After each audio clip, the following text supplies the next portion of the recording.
Olá, eu sou o pastor Emanuel, pastor da New Hope Brazilian Baptist Church, e quero, neste momento, dar as boas-vindas a você ao nosso programa de Natal e também lhe desejar um Feliz Natal. Nós estamos na nossa série de mensagens, na nossa série de reflexões sobre Noel. Como disse nos nossos encontros anteriores, Noel significa Natal, Natal significa nascimento. Essa expressão Noel, ela começou a ser usada no latim como uma abreviação para a expressão o dia do nascimento de Cristo.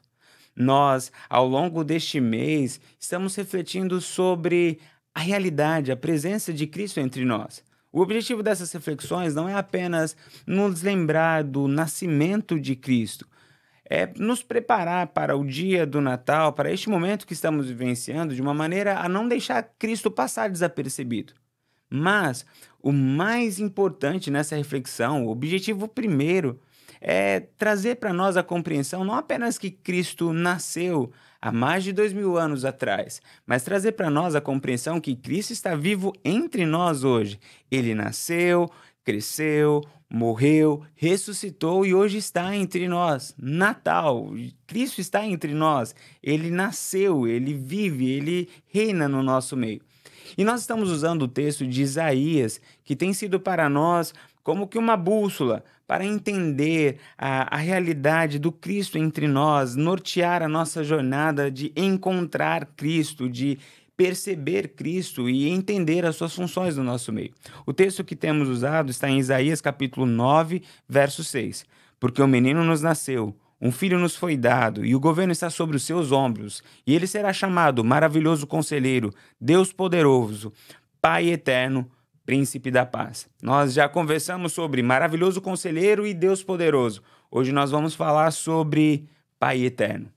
Essas duas palavras, Pai Eterno, elas no hebraico significam Pai, aqui é a palavra Ab ou Abba, que é fruto, na verdade, da fala infantil, da fala de uma criança, aquela que ainda está aprendendo a falar e quando vai chamar o seu pai diz Abba, e o pai então entende que está falando com ele. Portanto, o significado primeiro de Abba é o pai imediato, é aquele que gerou, é aquele que de fato é pai, é o pai afetivo, é o pai que cuida, é o pai que ama. Mas essa palavra também é usada para falar sobre ancestralidade, é para falar do cabeça de raça, é para falar sobre aquele que começa uma nova linhagem. O que Isaías está dizendo aqui é que Jesus seria tanto este pai que cuida, que ama, mas também aquele pai que começaria uma nova história, começaria uma nova linhagem. Isso nos remete muito àquilo que está lá em 1 Coríntios, sabe? Que fala que Jesus é o segundo Adão. O primeiro Adão é aquele que foi o pai de uma raça, de uma realidade onde a mortalidade entrou na nossa vida, na nossa história. E Jesus é o pai da eternidade. Nós conseguimos ver isso ainda de uma maneira mais clara quando entendemos a segunda palavra que aparece nessa expressão. O eterno aqui significa tanto aquilo que dura para sempre, aquele que vive para sempre, o eterno, como também a eternidade. Quando nós olhamos para essa expressão, Pai Eterno, sim, é possível as duas traduções, Pai Eterno e Pai da Eternidade. O Pai Eterno aponta mais para a característica do Pai que é Pai para sempre. O Pai da Eternidade aponta mais para a característica, para a mensagem da eternidade, aquele que gerou a eternidade. A mensagem aqui é que Jesus viria e ele seria aquele que nos amaria como um pai, cuidaria de nós como um pai perfeito, pai para sempre, em todos os momentos. Mas também este Jesus seria o pai da eternidade, aquele que traria a vida para nós. Enquanto Adão trouxe a morte para nós, ele é o pai da nossa mortalidade, Jesus seria o pai da nossa eternidade. Isaías diz isso 800 anos antes do nascimento de Cristo. Agora nós vamos fazer uma viagem no tempo e vamos para os tempos de Cristo. E vamos ver o que o próprio Cristo fala sobre a sua realidade como pai. Vamos usar aqui uma parábola bem conhecida, que é a parábola do filho pródigo. Jesus ele vai trazer essa parábola dentro de um contexto em que ele estava sentado com pecadores e publicanos. E ao estar sentado com esse tipo de gente, pessoas que a sociedade tinha vergonha de chamar de meu irmão, meu pai, meu filho. Jesus está sentado à mesa com eles. E dentro da cultura judaica, sentar à mesa era como que dizer, você faz parte da minha família. Jesus está chamando para sua família, chamando de filhos, pecadores e publicanos. E os fariseus, os religiosos daquela época, começam a criticar Jesus e falando, se ele soubesse quem são estes homens, olha, ele está falando que ele é mestre, está fazendo esses milagres, mas ele senta com publicanos, ele senta com pecadores. E Jesus, para responder este pensamento, essa crítica de como ele pode ser Pai eterno, Pai da eternidade, sentar com esse tipo, com essa qualidade de gente. Para responder esse questionamento, Jesus conta 3 parábolas: a parábola da ovelha perdida, a parábola da moeda perdida e a parábola do filho perdido. Na primeira parábola, a parábola da ovelha perdida, o pastor sai para procurar essa ovelha, encontra a ovelha, põe no ombro, traz para o aprisco e chama os amigos para celebrar. Nessa parábola, Jesus é o pastor. Na segunda parábola, a mulher sai, começa a procurar a moeda em toda a sua casa e encontra a moeda. Então, ela chama as vizinhas para celebrar a moeda que foi achada. Nessa parábola, Jesus é a mulher que celebra o encontro, essa realidade de ter achado essa moeda. Na terceira parábola, é a história de um filho que vira as costas para o seu pai, pede toda a sua herança, desperdiça a sua herança de uma maneira irresponsável, vai para longe do pai e depois este filho vai parar no fundo do poço a ponto de ter vontade de comer a comida de porcos. Ele então cai em si e decide voltar para a casa do pai. Quando ele volta para a casa do pai, o pai de braços abertos o acolhe, beija, abraça, faz uma festa, dá roupas, anel e sandálias para este filho. Então, celebra uma festa, a festa do amor, a festa do reencontro. Nessa parábola do filho pródigo, Jesus é o pai. Quando nós olhamos para essa parábola, a gente aprende um pouco sobre as características deste pai. Primeiro, nós vemos esse traço de pai para sempre, pai eterno. Uma das características que muitas vezes nos passa desapercebido nessa parábola é uma característica que está relacionada a essa ação de liberdade que o Pai nos dá. Jesus é o Pai eterno que nos permite o distanciamento e o desperdício. O texto deixa isso muito bem claro. Veja, Lucas capítulo 15, verso 11 até o verso 13. Jesus continuou: um homem tinha 2 filhos. O mais novo disse ao seu pai: Pai, quero a minha parte na herança. Assim ele repartiu sua propriedade entre eles. Não muito tempo depois, o filho mais novo reuniu tudo o que tinha e foi para uma região distante e lá desperdiçou os seus bens vivendo irresponsavelmente. Bom, Jesus é Pai eterno e dentro dessa realidade de um Pai que é Pai para sempre, Ele nos permite o distanciar e o desperdiçar. Essa parte da parábola, essa mensagem que Jesus está trazendo para nós é uma mensagem de alerta, que nos chama a responsabilidade. Isso nos diz que nem todos os caminhos que agradam o nosso coração agradam o coração do Pai. E nem todos os caminhos que estamos trilhando são reflexo da vontade do Pai. São, na verdade, muitos deles reflexo da permissão do Pai. Veja, existe uma vontade permissiva, existe uma realidade da permissão do Pai. Jesus, sim, é este Pai eterno, Ele ama, Ele cuida, mas Ele dá a nós a liberdade de irmos para longe dEle, Ele dá a liberdade para pegarmos todos os presentes, os bens que Ele nos deu, como família, tempo, saúde, pegar tudo isso e jogar no lixo. Ele nos permite isso, porque Ele é Pai eterno, Pai em todo o tempo. Mas isso não significa que Ele nos amarra, Ele não significa que Ele nos prende, Ele nos dá liberdade. Se você quer viver comigo em uma relação de amor, eu te abraço, eu te recebo, eu te honro, mas se você quer ir, eu lhe permito isso. Jesus é assim.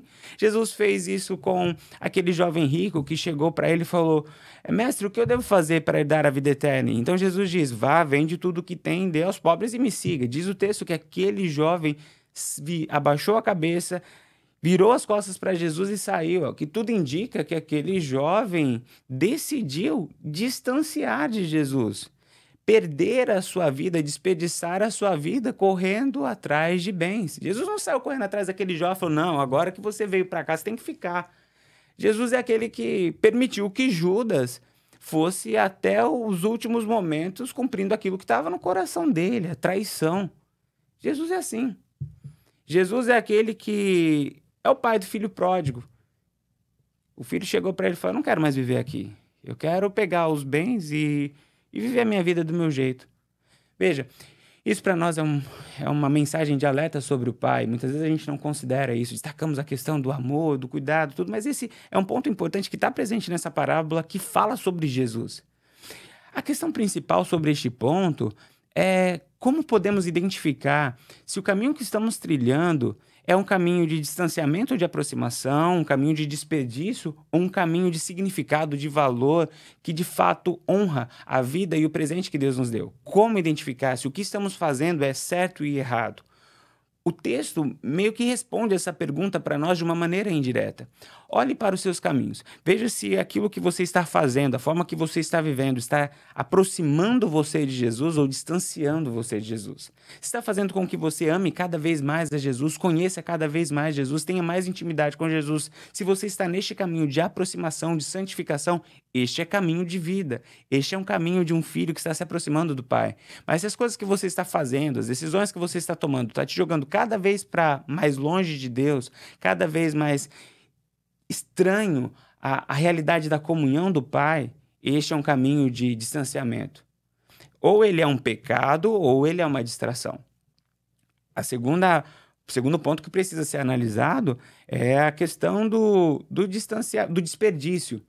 Veja todos os presentes que Deus colocou na sua mão. Por exemplo, a sua saúde, o seu ministério, o seu casamento, os seus filhos. São alguns dos presentes, dos muitos presentes que Deus nos deu. Veja o que está acontecendo com estes presentes na caminhada que você está trilhando. Se o que você está fazendo está afetando, prejudicando sua saúde, seu ministério, a sua comunhão com Deus, o seu casamento, os seus filhos, com certeza, este é um caminho de desperdício. Aqui cabe a nós a análise, a compreensão do caminho que nós estamos trilhando. Porque lembre-se, o nosso Deus é Pai eterno, é Pai para sempre. E dentro dessa realidade paterna, Ele também se relaciona conosco na responsabilização. Mas, embora Ele permita o distanciamento e o desperdício, nessa realidade de Pai eterno, Ele é um pai que ama, é um pai que tem compaixão. A gente consegue enxergar isso no texto, no versículo 20, quando diz o seguinte: "A seguir, levantou-se e foi para o seu pai. Estando ainda longe, seu pai o viu e, cheio de compaixão, correu para o seu filho e o abraçou e o beijou." Veja, o que este versículo 20 está narrando? O momento que o filho cai em si e decide voltar para o pai. Quando o pai enxerga este filho, ele vai ao encontro do filho, abraça, beija, e ali ele, cheio de compaixão, corre para o filho e tem aquele momento de acolhimento. Isso mostra para nós o amor do pai, que embora ele permita o distanciamento e o desperdício, ele não celebra este ato do desperdício e do distanciamento, ele celebra o retorno. Embora ele permita, isso não é a vontade dele. A vontade do Senhor é este retorno, é a intimidade, é o viver na casa, é a comunhão. Esse é o desejo de Deus. A gente consegue ver isso no texto por essa palavra compaixão. Jesus é um Deus de compaixão, ele sente a nossa dor, ele sente o nosso sofrimento, ele sofre conosco, ele nos socorre, ele se estende, estica os seus braços para nos socorrer, para nos abraçar e nos acolher. Este é Jesus, ele é Pai para sempre, ele é Pai eterno e independente daquilo que fazemos, ele nos ama. Uma das belezas deste texto é essa parte que narra que quem viu o filho primeiro foi o pai. Seu pai o viu, estando ele ainda longe. Alguns teólogos vão dizer que este trecho aqui remonta à seguinte imagem: que todos os dias pela manhã, aquele pai ia até as fronteiras de sua terra e olhava para o horizonte esperando o retorno do filho. Até que um dia, ao fazer isso, ele consegue enxergar o filho. Esse é o nosso Jesus. Todas as manhãs, as misericórdias dele se renovam sobre a nossa vida. E independente de como foi o dia anterior, se foi um dia marcado por distanciamento e desperdício, ele está todas as manhãs de braços abertos, esperando o nosso retorno. Por quê? Porque ele nos ama. Ele é Pai eterno. embora seja o pai que permite o distanciamento e o desperdício, é o pai que espera em amor o nosso retorno, para restaurar, para restabelecer, para restituir. E aqui essa palavra da restituição, ela apresenta para nós o segundo significado da expressão, que é o Pai da eternidade. Quando nós olhamos para o texto, veja como este Pai fala sobre como a vida foi comunicada, como a vida foi transmitida para este filho, como no encontro, no retorno do filho para o pai, a eternidade aconteceu, a vida e não a morte aconteceu. Verso 24. Pois este meu filho estava morto e voltou à vida, estava perdido e foi achado, e começaram a festejar. Veja, essa é uma realidade que comunica este outro aspecto de Jesus. Jesus não é apenas aquele que nos abraça e nos acolhe quando nós voltamos. Ele é aquele que muda a nossa história. Nós que estávamos caminhando na morte, quando voltamos para a casa do Pai, não continuamos entre os porcos, não continuamos na realidade do desperdício, não continuamos no caminho da morte. No retorno para a casa do Pai, há uma transformação da morte para a vida, da escravidão para a liberdade, da vergonha para a autoridade. Veja, o filho compreende isso. Veja o que o filho vai dizer, verso 18. Eu me porei a caminho e voltarei para o meu pai. E lhe direi, pai, eu pequei contra o céu e contra a terra. Essa decisão do filho, ela é crucial na história dele. Porque, veja, alguns versículos antes, o texto vai dizer que depois que aquele filho saiu da casa do pai, ele foi para uma região distante e houve um tempo de muita escassez, de seca na região onde ele estava e ninguém o ajudou. Veja, essas três realidades compõem um cenário em que o filho culmina trabalhando no meio dos porcos e querendo comer a comida dos porcos. Um cenário onde tem a realidade do lugar, tempo e pessoas. Era um lugar distante, tempo difícil e pessoas, ninguém queria ajudar. Ele poderia olhar para aquela realidade dele, a situação que ele estava vivendo e dizer, não, eu estou vivendo isso aqui porque eu estou no lugar errado, deixa eu mudar. Eu vou mudar de cidade, eu vou mudar de país, eu vou mudar de casamento, eu vou mudar de casa, eu vou mudar de igreja. Ou ele poderia resolver isso analisando e entendendo que era resultado simplesmente do tempo. Ah, não, todo mundo está sofrendo, não está fácil para ninguém, vou esperar que vai passar. Ou então ele poderia terceirizar a culpa, falar, não, eu estou desse jeito porque ninguém quer me ajudar. Muitas vezes a gente faz isso, quando a gente chega no fundo do poço, a gente acredita que o que a gente está vivendo é por conta do lugar onde a gente está, porque se a gente estivesse em um outro país, em uma outra igreja, seria diferente. Ou é por conta do tempo, isso aqui é o momento que a gente está passando, vai passar, é só esperar, não precisa fazer nada. Ou então, culpa das pessoas, eu estou desse jeito porque ninguém me ajudou. Mas veja, o que esse filho pródigo nos ensina é que, embora ele pudesse colocar toda a culpa da situação que ele está vivendo nessas três realidades, ele toma a decisão correta, ele vai na raiz do problema. Eu estou vivendo o que eu estou vivendo é porque eu estou longe da casa do Pai.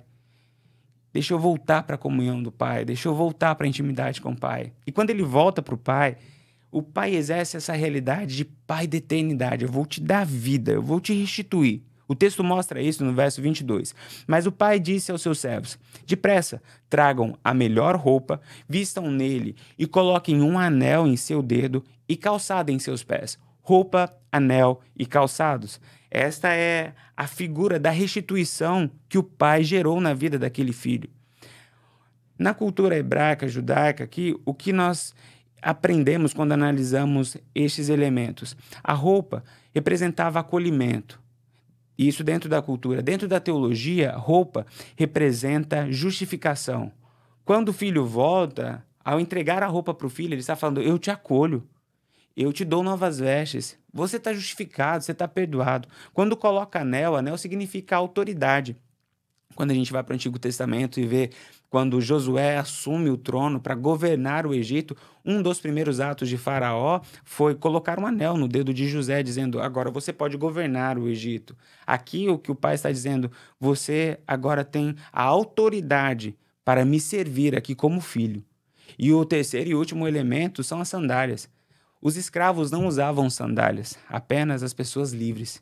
O que o pai está dizendo é, na minha casa, a liberdade.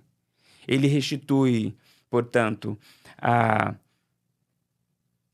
intimidade, a autoridade e a liberdade. Eu quero dizer para você que Jesus é o Pai da eternidade, que ele restitui a intimidade. Você que está distante de Deus, o Jesus é o caminho para que a intimidade com o Pai seja restaurada. Ele é o Pai da eternidade.